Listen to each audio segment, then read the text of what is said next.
அனைவருக்கும் வணக்கம். Weekly levels post market report பார்க்கலாம். நம்ம இந்த வீக்கான லெவல்ஸ் கொடுத்துருந்தோம், அதனுடைய அப்டேட் என்ன இருக்குது அப்படிங்கிறத பார்க்கலாம். ஃபர்ஸ்ட் ஆஃப் ஆல் நிஃப்டி இது பார்த்துருவோம். நிஃப்டி எங்கே மார்க்கெட் இங்கே இருந்தது, மார்க்கெட் இங்கிறது இந்த விடைக்கு 722 758 போன செல்லு 22,242 வந்தால் பைன்னு சொல்லியிருந்தோம். நம்மளுடைய மினிமம் டார்கெட் என்ன சொல்லியிருக்கோம், 100 rupees சொல்லியிருக்கோம். இது பாருங்கள், இங்கேருந்து எவ்வளோ பாயிண்ட் ஏறி இருக்குது, கிட்டத்தட்ட 200 பாயிண்ட்ஸ் ஏறி இருக்கு. அவ்வளோ பாயிண்ட் நம்மளால பிடிச்சிருக்க முடியாது, ஏன்னா நீங்கள் கரெக்டாக பார்த்து எடுத்துருக்கீங்களா எனக்கு தெரியாது. ஒரு 100 பாயிண்ட்ஸ் மினிமம் டார்கெட்டு நம்ம வந்து நிஃப்டியில் 100 பாயிண்ட்ஸ் சொல்லியிருக்கோம், அது கொடுத்துருச்சு. ஓகேங்களா, சூப்பர். அதுக்கப்புறம் பாருங்க, மார்க்கெட் என்ன இருக்கு, க்ளோஸ் வச்சிட்டார் கீழே வந்து. அப்போ என்ன பொசிஷன் அதுக்கப்புறம் வச்சிருந்தீங்கன்னா ஸ்டாப் லாஸ் ஹிட், சூப்பர். அதுக்கப்புறம் போயிட்டு நம்மளுடைய பைக்கு மேலே அவரால் போகவே முடியல. இதுதான் மார்க்கெட். மார்க்கெட்டுங்கிறது ஒரு குறிப்பிட்ட மேக்ஸ் கணக்கு தான் மார்க்கெட். நீங்கள் என்ன இண்டிகேட் பேட்டர்ன் எதை வேணால் பார்க்கலாம், ஆனால் மேக்ஸ் கணக்கு நம்பர்ஸ் தான், நம்பர்ஸ் படி தான் அது ஏறும். ஓகேங்களா, இது நிஃப்டி. அதே போல் நம்ம வந்து இது எட்ஜ் எடுத்து பண்ணியிருக்கணும், எப்பவுமே நான் எட்ஜிங்கோடு தான் பண்ணணும் அப்படின்னு சொல்லுவேன். இப்போ பாருங்கள், இங்கிருந்து எடுத்துட்டோம், 100 பாயிண்ட் ப்ராஃபிட், 200 பாயிண்ட் போயிருக்கு, 100 பாயிண்ட் ப்ராஃபிட். ஆனால் இங்கிருந்து இது ரிவர்ஸ் ஸ்டாப் லாஸ் ஆகும்போது எட்ஜிங் எடுத்துருந்தீங்கன்னா, இங்கே ஸ்டாப் லாஸ் ட்ரிகர் பண்ணும்போது புக் பண்ணிட்டு வெளியே போயிருந்தாலும் நம்ம புட்டு எடுத்து வச்சுருந்துருப்பீங்க. அதில் அதுக்கான அந்த எட்ஜிங்கை வந்து உங்களுடைய லாஸை ஒரு 70% தடுத்துட்டுருக்கும். அப்போது அழகாக அதில் இருந்து நம்ம வெளியே போயிட்டுருக்கோம். ஓகேங்களா, இது நிஃப்டி. ஓகேங்களா, பேங்க் நிஃப்டி பார்ப்போம். பேங்க் நிஃப்டி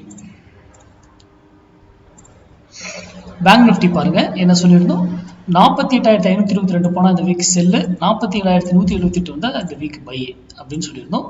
என்ன நடந்திருக்கு, மார்க்கெட் பாருங்க கரெக்டாக நம்ம ஜோன்ல இருந்து ஒரே ஒரு 45 மினிட்ஸ்ல எவ்வளோ போயிருக்கான் பாருங்க, 600 பாயிண்ட் அப்பு. ஓகேங்களா, அதுக்கப்புறம் பாருங்க எகைன் இங்க வந்துட்டு மறுபடியும் கீழே வந்துட்டோம், மறுபடியும் எவ்வளோங்க 300 பாயிண்ட் அப்பு.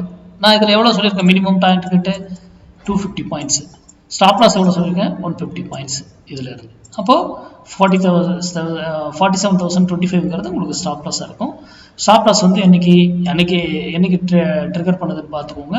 இங்கே வந்து ஸ்டாப் லாஸ் ஹிட் பண்ணிடுச்சு. ஓகேங்களா, இந்த ஏரியாவில் ஹிட் பண்ணிடுச்சு. அப்போ அடுத்த நாள் வந்து நீங்கள் பொசிஷன் இதுலேருந்து எக்ஸிட் ஆகிருப்பீங்க. அப்போ அதுக்கு முன்னாடியே நம்ம இங்கே ஒரு மினிமம் பாயிண்ட் 250, மேக்ஸிமம் பாருங்கள் அது 600 போயிருக்கு. இதில் இன்னொரு என்ட்ரி 2 என்ட்ரி எடுத்துருக்கலாம், ப்ராஃபிட் பண்ணிருக்கலாம். ஓகேங்களா, ஏன்னா நம்ம இதை மட்டும் நீங்கள் ஃபாலோ பண்ணீங்கன்னா வீக்லி மொத்தம் 52 வீக் இருக்குது. அதில் 46 வீக் சக்ஸஸ் ட்ரேடாக இருக்கும். சக்ஸஸ் மீன்ஸ் ட்ரேடாக இருக்கும், அந்த சக்ஸஸாக இருக்கும். மீதி ஒரு 6 வீக் வந்து ஸ்டாப் லாஸ் ட்ரிகர் ஆகலாம், ப்ராஃபிட்டை கொடுக்காம ஸ்டாப் லாஸ் ட்ரிகர் ஆகலாம். அது எட்ஜிங் பண்ணிட்டீங்கன்னா அதுவும் லாஸ் தவிர்த்துரும்.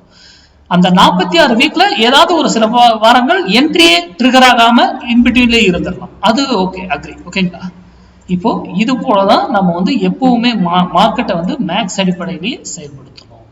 அப்படி வந்து நீங்க ப்ராக்டிஸ் பண்ணுங்க. ஓகேங்களா, நான் இந்த வீக்கான நெக்ஸ்ட் வீக்கான லெவல்ஸ் வந்து நான் இதில் அப்டேட் பண்றேன் அடுத்த வார வீடியோவில். அதே போல நம்ம இயர்லி வேல்யூஸ் என்ன, மார்க்கெட்டுடைய டேட்டா என்ன ஏதுன்னு எல்லாமே பிகினிங்லேயே சொல்லிட்டோம், ஃபர்ஸ்ட் வீடியோவில் இருக்கும், போய் வேணுன்றவங்க செக் பண்ணி பாருங்க. நன்றி, வணக்கம், வாழ்க வளமுடன்.